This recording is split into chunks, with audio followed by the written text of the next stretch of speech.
Good morning and greetings to our Unitarian Universalist Church of Sarasota and our Lakewood Ranch Unitarian Universalists.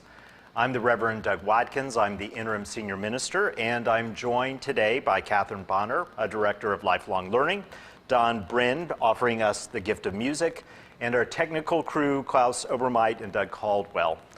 We offer a very special welcome to our visitors. We hope that while you are online, you'll take a moment to go to the church's homepage and click on the Welcome Visitors banner. When you do that, it'll take you to a section that gives you a lot of information about the congregation. It's also a place where you can sign our virtual guest book. If you do that, we will send you our contact newsletter, a weekly newsletter, so you can get to know more about us. And also, it will fill you in on the various events, and we will give you links to those events as well on Zoom. We hope that you will join us so that you can get to know us better.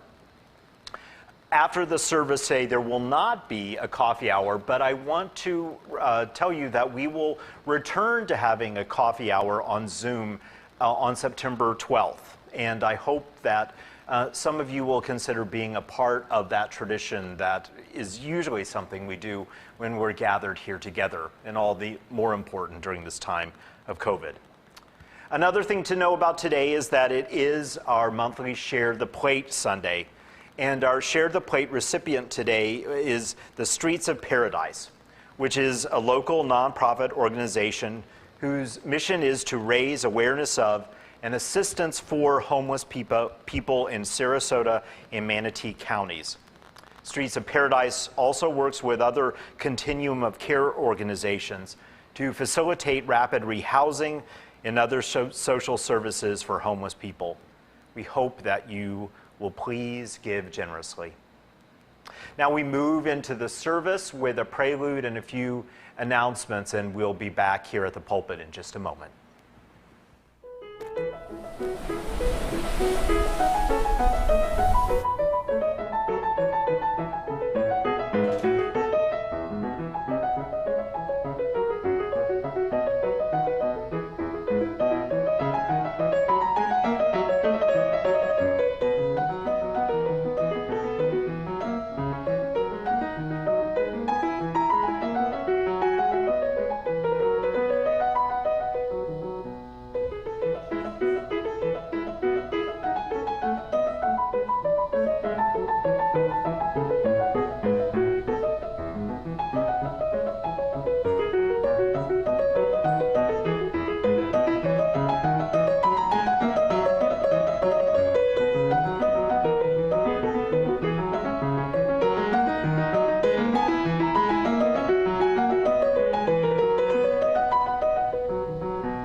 As we move into our chalice lighting, we invite those of you at home who have a candle or a chalice nearby to go ahead and grab that along with a lighter and light your chalice along with us.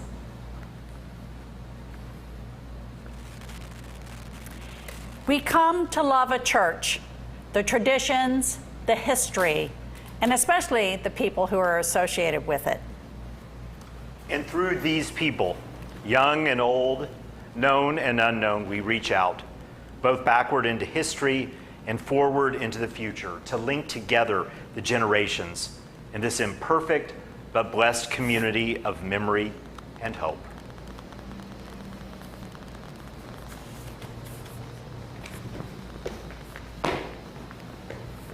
Well, hello. Hi, how's it going? Pretty good. I meant to ask you, how did your religious education Zoom go last week? Oh, you know what? It went great. It was a lot of fun, always is a lot of fun. We started building our spiritual home, and of course we started with the foundation, which are the 7 principles. But what we discovered is even the adults have a hard time remembering those 7 principles. What's today's topic? Well, we kind of take those 7 principles and we think about where they came from. We are going to do some work on the history, the various traditions that come together to make contemporary Unitarian Universalism, and eventually to bring together those principles that are so hard for us to remember. It's funny, though. I had a conversation with a preteen just recently on this very subject, and some of the answers were, So, hey, why don't you ask me some questions about today's topic, and I'll answer as the preteen did. Okay, let's see. Well, let's start pretty easy, maybe. What is Unitarian Universalism? A really long name? It is, yeah. It is a long name. But, you know, the thing is, it wasn't always a long name. Unitarianism and Universalism used to be 2 separate Protestant Christian traditions that over time learned that they had more and more in common. And so in 1961, they combined into a single tradition, and that's when the name became so long. Wow. You know what? I heard our religion was started by vampires.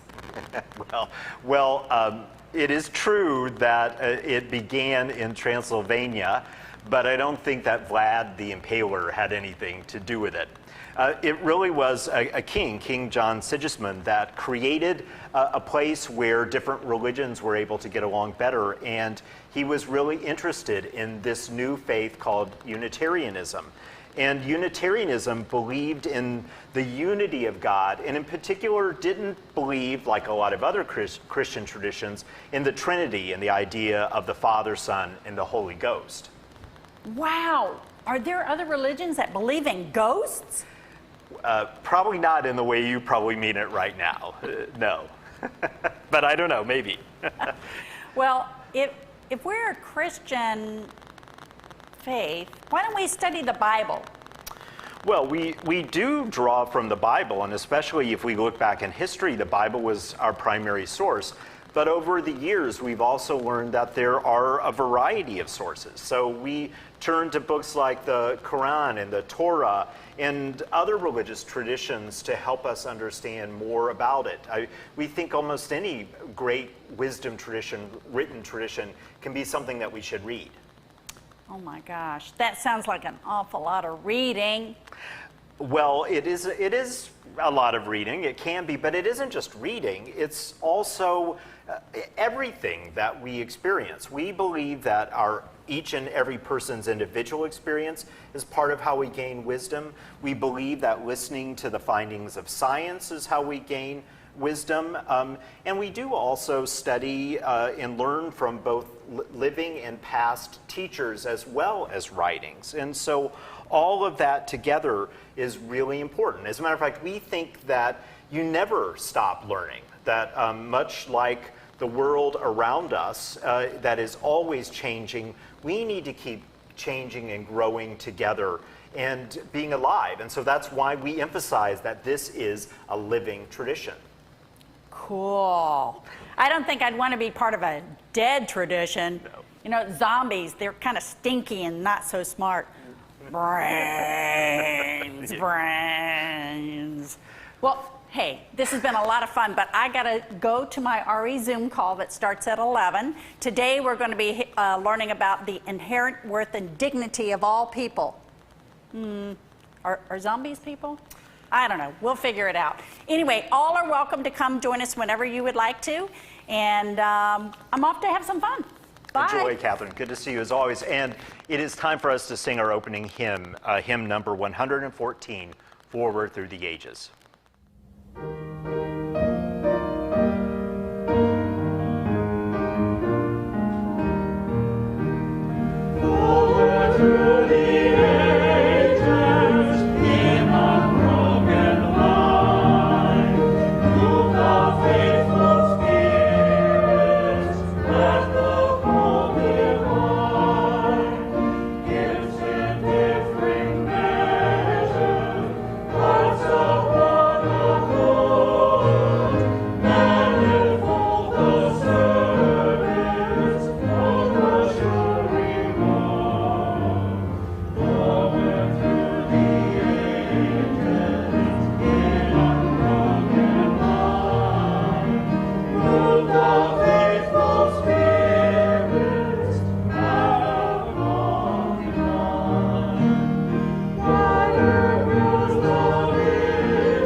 As we move more into the core of our service, we invite you to join together in a time of centering.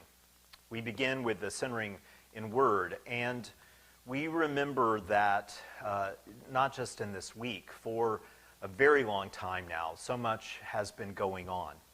But in the last few weeks, we are particularly aware of what's happening in the world and in our own country. And we hold those things for a moment. We are aware of the continuing deep divide within this country and how deeply it also impacts the health of the people, not only in the United States, but all around the world. And we both mourn and feel a deep sense, perhaps, of anger for that continued division when so much is at stake. We know that in this week we have seen that when our teachers wearing masks to protect our vulnerable children have been recipients of violence, and when we know so many people, more and more all the time, that are both sick, and probably these days almost all of us know people who have died of COVID. So we hold that truth this morning as an important one. Also, I am sure all of us have been seeing the news about what is happening in Afghanistan and feel also a deep sense of fear and anger and horror at what is happening, and knowing that as human rights there begin to erode and people's safety is at risk, that we feel a great deal of anxiety for what will happen there and just what it will mean for all of those people and people around the world who care for what happens there. So we do not try to run away from the difficulties of this time, but it's even more essential that we find within us the resources and the strength. And so I turn to the words of Loretta Williams, who wrote this affirmation of hope. We are bearers of a dream, and we affirm that even now a new vision of hope is emerging. We pledge to work for that community in which justice will be actively present. We affirm that there is a struggle yet ahead. Yet we know that in the struggle is also our hope for the future. We affirm that we are co-creators of a future and not passive pawns. And we stand united in affirming our hope and our vision of a just and inclusive society, not just here, but throughout the world. We affirm the unity of all persons and know how deeply we are connected more than ever. We affirm a unity that opens our ears and our eyes and our hearts to see all of the forms of oppression, suffering, and pain. And within ourselves, and within gathered communities like these, we discover strength not to hide in indifference. We affirm that hope, publicly expressed, energizes and enables us throughout the world to move forward. And together we pledge action to transcend barriers, be they racial, political, economic, social, or religious. Together, we pledge to make our tomorrows become our todays, holding on to that dream, that hope, but also embracing the difficulty of this time. All of this together. May we spend a few moments in quiet together and then join in singing Spirit of Life.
Spirit of life, come unto me.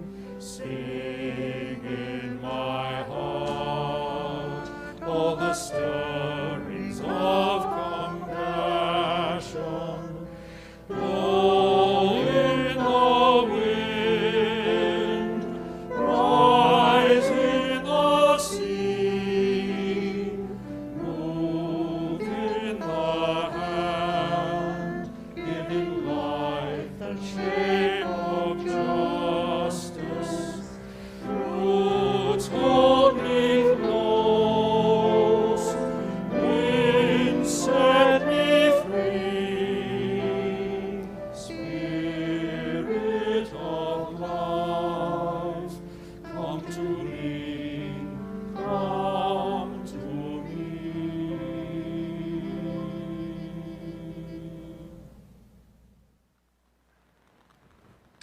For the past 2 weeks, I've been exploring the places in more depth within Unitarian Universalism.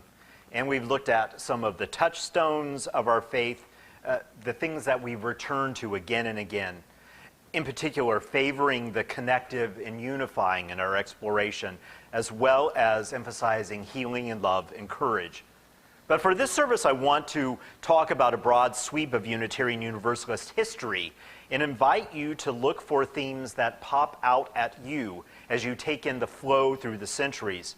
I'll suggest some themes as well, but most of all, I hope you will discern how you feel that this history is still alive and who we are today. We've got a lot to cover, so here we go. Our tradition began from two theological concepts that started life hundreds and hundreds of years ago as earnest theological assertions that, unbeknownst to them, would create a lot of stir. There was the theological concept known as Unitarianism that believed that the monotheistic God of Judaism, early Christianity, was exactly that, one, not three. These early theological thinkers valued the importance of reason in faithful exploration.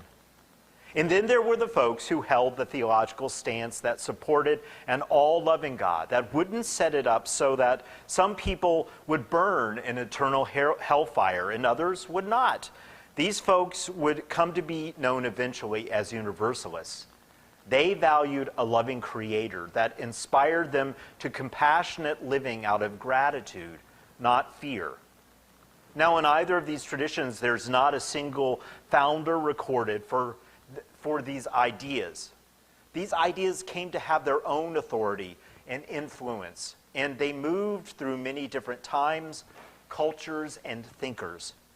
Implicit in this journey is the idea that the deepest truths continue to reveal themselves throughout time. One of the most influential for his time and innovative early theologians of the Christian church was Origen, who lived approximately from 185 to 245 of the Common Era. He's often referred to as an early Universalist, although when he was alive, that term did not yet exist. Origen rejected the concept of hell, and he believed in the benevolence of God, who would offer salvation to all humankind, and emphasized the humanity of Jesus. He was declared a heretic, fortunately for him, many years after his death.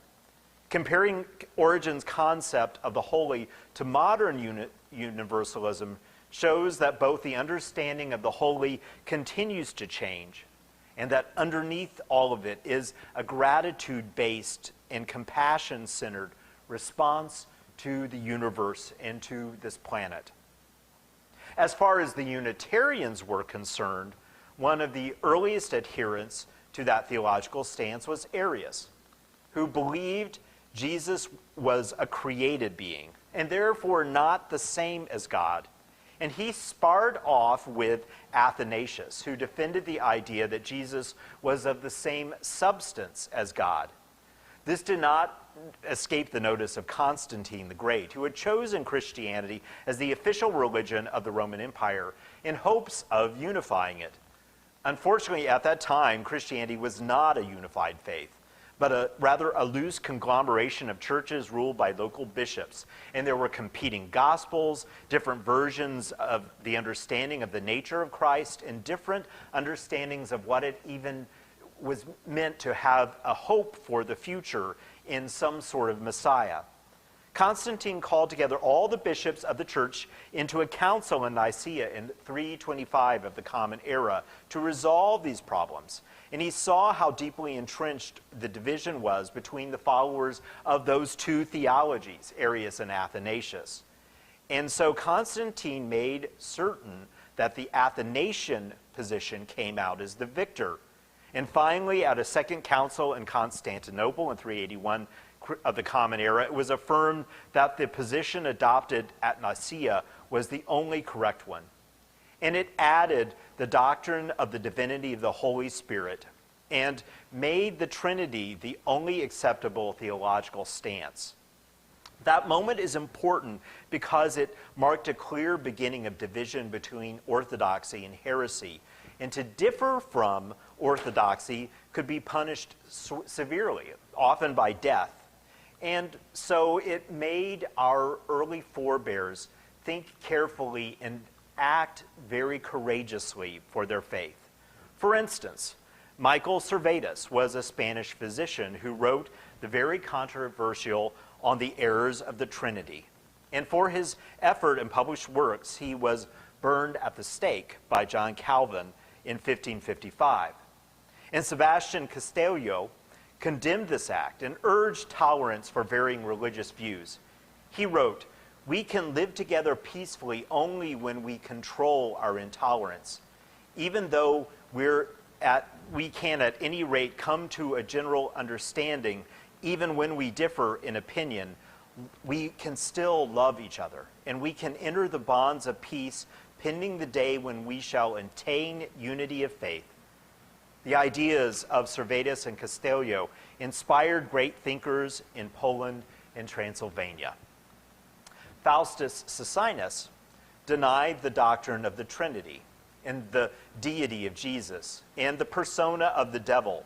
The total depravity of humanity was something he didn't agree with, and he also believed that eternal punishment was something set up to create fear and obedience.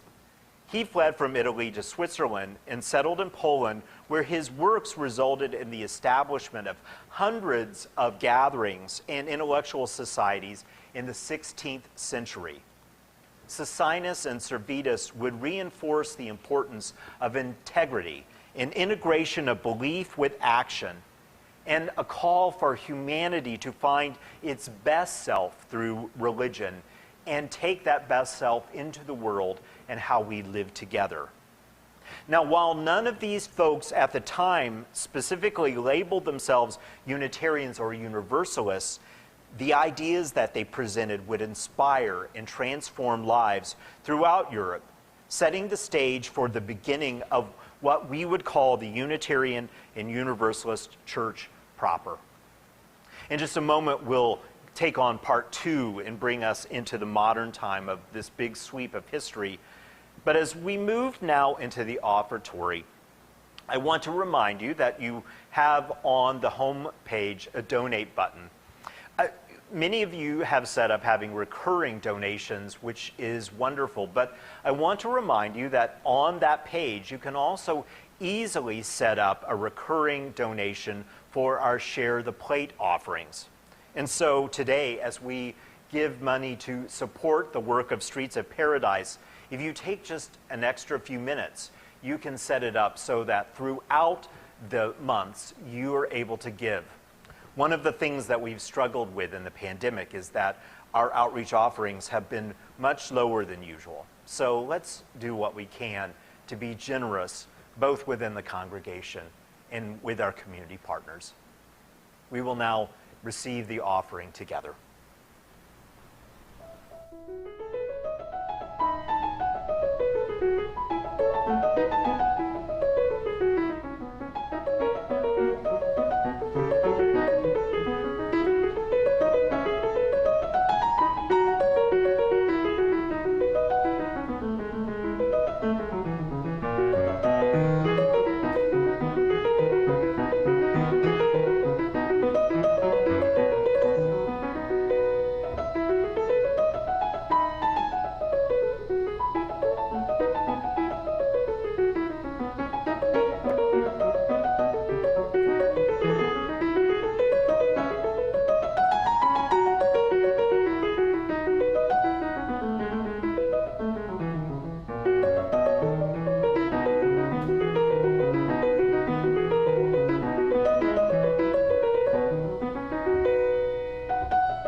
We move now to part 2 of our history, and we take how some of the ideas of our forebears that were more generally holders of ideas that were compatible with Unitarian and Universalism, and move into how those became specific manifestations of congregations and movements that would label themselves Unitarian or Universalist. We begin with Francis David. He carried on the work of Socinus into Transylvania and Hungary and was responsible for the enactment of the first edict of religious tolerance in the history of Europe under the vision of the Unitarian king, John Sigismund. In 1568 is when this edict came forward. Transylvania has had a Unitarian presence continuously for more than 400 years after that. A separate Unitarian movement grew up in England, also inspired by some of the great thinkers that came before them, with the help of John Robinson, John Biddle, Theophilus Lindsay, and Joseph Priestley. Many of those folks actually had some influence on the shores of America, and the Essex Street Chapel in London was established in 1774, and it became very influential. It was a gathering and a place where people would hear new ideas, and many of those folks were people like Thomas Jefferson and Benjamin Franklin and John Adams, who of course would come to America and take some of those ideas and make them a part of the founding ideas. There were at least 4 periods in our history that were referred to as the Great Awakening. These were times of particular religious intensity within American culture, and many of these periods saw significant change in Unitarian Universalism. The first Great Awakening began approximately in the middle of the 18th century. And because it put so much emphasis on new ideas, and many of those ideas were actually quite opposite of Unitarian Universalism, it renewed the energy within Unitarians and Universalists to join more intensely in the debate about what this awakening might be about. And so there were significant changes that happened in the 18th century, inspired by the power and fervor of that time, including in Unitarianism and Universalism. Joseph Priestley, that I've already mentioned, he helped to found the first Unitarian church in Philadelphia in 1796. And at King's Chapel, a different congregation in Boston, had become Unitarian in 1785. It had sort of done so by a bit of a fluke. They called a minister originally as an interim, and when they wanted to call him as their permanent minister, he said, well, I'm really not much of a Trinitarian. And they decided they weren't either. And so the oldest continuous church in the United States, by that fluke of history, is a Unitarian Universalist congregation. Some of the early leaders of Unitarianism on this continent were William Ellery Channing and Theodore Parker. And in the 17th and 18th century, Universalism made its first appearance in England. And it proclaimed the simple doctrine that to preach a God of love also required that you preach universal salvation, that no one would be sentenced to eternal damnation. In 1759, James Riley published Union, which furthered these ideas, and followers of Riley, like John Murray, occupied the pulpit of the Independent Christian Church of Gloucester, Massachusetts, which became the first organized Universalist church in America in 1779. 26 years later, Hosea Ballou articulated an expanded Universalist doctrine in his work, A Treatise on Atonement, which sought to prove that the doctrine of the Trinity was unscriptural and argued against miracles, and denounced the view that women and men were depraved creatures who would burn in hell. Murray and Ballou helped build Universalism into one of the strongest influences on American religious life in the 19th century. There were moments when these smaller movements of both Unitarians and Universalists moved into a larger tradition. The American Unitarian Association was organized in 1825, and the General Convention of Universalists was formed in 1866. Both of these groups saw rapid growth and development after the Civil War. Both were involved in the dramatic social reform and rebuilding of our nation during that time.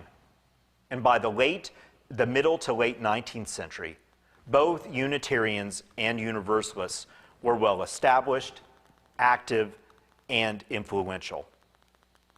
But at some point, they also became relatively staid. And so they began to be challenged by their own history of always seeking to keep up with what was happening in culture around them. And so even though they had organized into larger movements in 1825 and 1866, it was time for them to move on. They established various ways that they were able to more directly address the concerns of their time. In 1805, that same year, Hosea Blue published his very influential treatise on the atonement. And Unitarian minister Henry Ware was appointed the chair of the theological school at Harvard. This was important for two reasons at least. One, when Ware became the chair of the theological school at Harvard, it was one of the most popular and influential seminaries in the United States, and a Unitarian was now at its helm. And so that was significant in its own right, and part of the reason that there are so many Unitarian congregations in New England. But secondly, that left a vacancy at Second Unitarian where Ware had been minister. And that spot was filled by the then young upstart Ralph Waldo Emerson. Which brings us to the next phase of our tradition, transcendentalism. Emerson was a very famous example, along with people like Margaret Fuller and Henry Thoreau and Julia Ward Howe. The Transcendentalists could be a whole series of sermons in and of themselves, but at their essence, they continue to expand the religious landscape of Unitarianism, asserting that God could and should be experienced directly through the dynamic things one might encounter every day. Their interest in Eastern thought began to expand the spiritual vocabulary as well. This is a significant shift that further opened up Unitarian horizons theologically. Remember that one of the core concepts of the Christ idea was a sense of humanizing and connecting the holy with the world. The shift that Transcendentalism brought about emphasized that there were so many ways every day and through every person that one might be able to connect with the holy. And so it began to expand how we understood that connection. Truth be told, the Unitarians had become rather comfortable and staid by the 19th century, and that heralded much change for them as they tried to catch up. A whole bunch of things happened within a short period of time.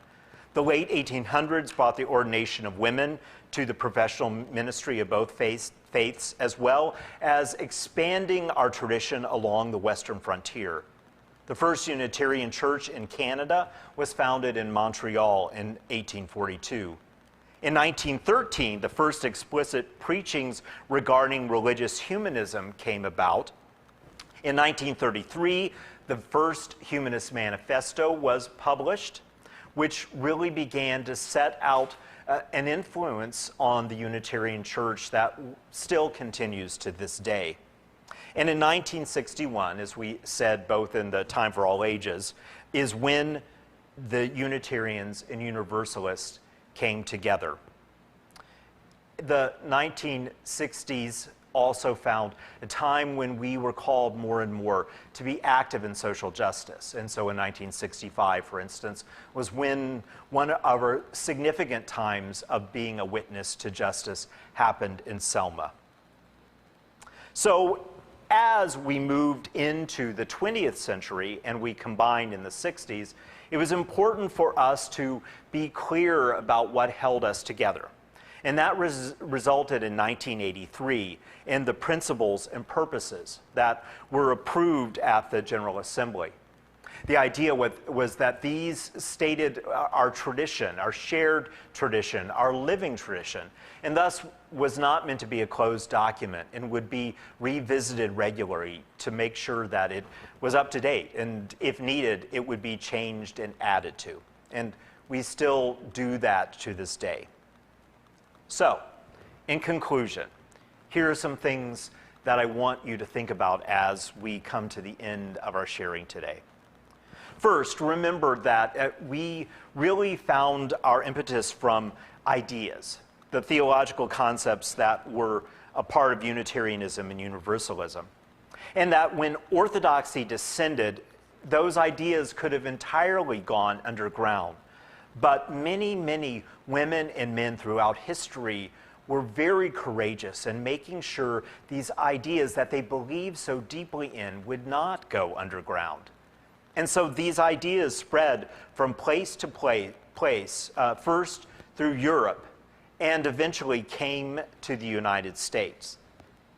In the United States, they moved into even larger ideas by the end of the 19th century, moving away from an exclusive connection with our Christian tradition.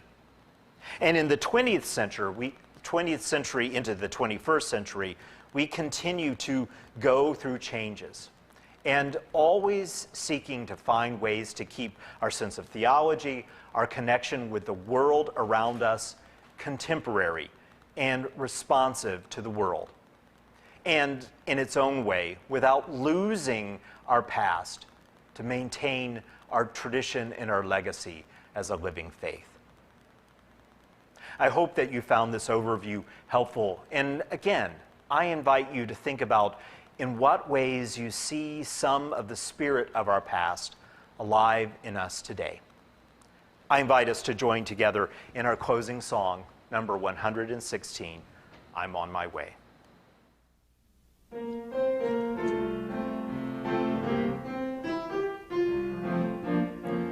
I'm on my way. I'm on my way To the freedom land. to the freedom land. I'm on my way. I'm on my way To the freedom land. to the freedom land. I'm on my way. I'm on my way To the freedom land. to the freedom land. I'm on my way. I'm on my Great way. God, I'm on my way. I'm on my way. I ask my sister. I ask my sister, Come and go with me. come and go with me. I ask my sister. I ask my sister, Come and go with me. come and go with me. I ask my sister. I ask my sister, Come and go with me. come and go with me. I'm on my way. Great God, I'm on my way. I'm on my way. I ask my brother. I ask my brother, Come and go with me. come and go with me. I ask my brother. ask my brother, Come and go with me. come and go with me. I ask my brother. I ask my brother, Come and go with me. come and go with me. I'm on my way. I'm on my Great way. God, I'm on my way. I'm on my way. I'm on my way. I'm on my way. And I won't turn back. And I won't turn back. I'm on my way. I'm on my way. And I won't turn back. And I won't turn back. I'm on my way. I'm on my way. And I won't turn back. And I won't turn back. I'm on my way. I'm on my Great way. God, I'm on my way. I'm on my way.